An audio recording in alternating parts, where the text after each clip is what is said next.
Langit sore tampak aneh hari itu.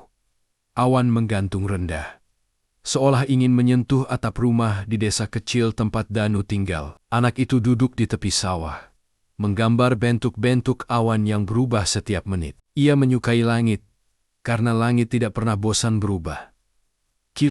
Plok. Sebuah benda jatuh di dekatnya, tepat di lumpur sawah yang basah. Danu terlonjak, lalu berjalan hati-hati mendekot. Itu sebuah botol kaca bening. Di dalamnya tergulung selembar kertas yang tampak tua dan basah.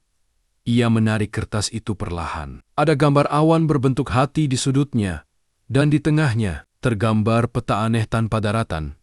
Hanya garis-garis putih seperti arus angin.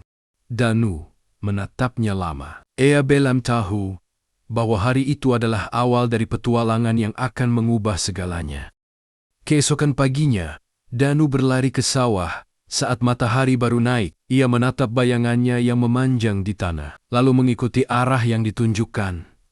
Bayangan itu menuntunnya ke pohon beringin besar di tepi tebing, tempat angin selalu berputar aneh. Ketika ia berdiri di bawah pohon itu, angin berputar lebih kencang dari biasanya. Daun-daun berjatuhan, berputar seperti spiral cahaya. Lalu, sesuatu muncul di hadapannya. Anak tangga dari kabut putih, melayang di udara, naik menuju awan. Dengan dada berdebar, Danu melangkah ke anak tangga pertama. Awan di bawah kakinya terasa lembut seperti kapas, tapi kuat seperti tanah.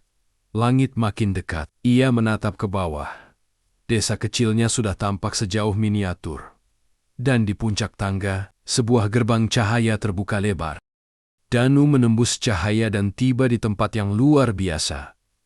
Langit di sini berwarna perak, dan daratannya terbuat dari awan padat. Burung-burung bercahaya terbang beriringan. Di kejauhan, berdiri kota melayang dengan menara kristal. Namun, negeri itu tampak muram. Awan di sekelilingnya mulai menghitam. Seekor burung putih turun dan berbicara dengan suara lembut. Kau pemilik peta dari awan, hanya manusia dari bawah yang bisa memperbaiki arah angin kami. Danu terkejut. Memperbaiki arah angin? Tanya. Burung itu mengangguk. Angin kami tersesat. Jika tidak diperbaiki, negeri ini akan jatuh ke bumi. Danu belajar membaca peta yang ia temukan. Garis-garis putih di peta ternyata adalah jalur angin dunia. Namun, satu jalur besar terputus.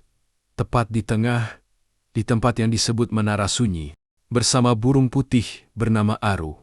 Danu terbang menuju menara itu. Di sepanjang perjalanan, mereka melewati badai awan, pusaran angin, dan kilat yang menari-nari seperti naga.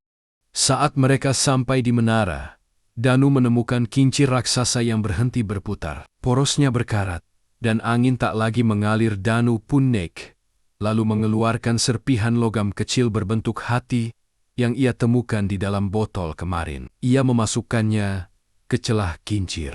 Clank! Kincir berputar lagi. Awan yang gelap berubah terang. Arus angin mulai mengalir, menyebar ke seluruh langit.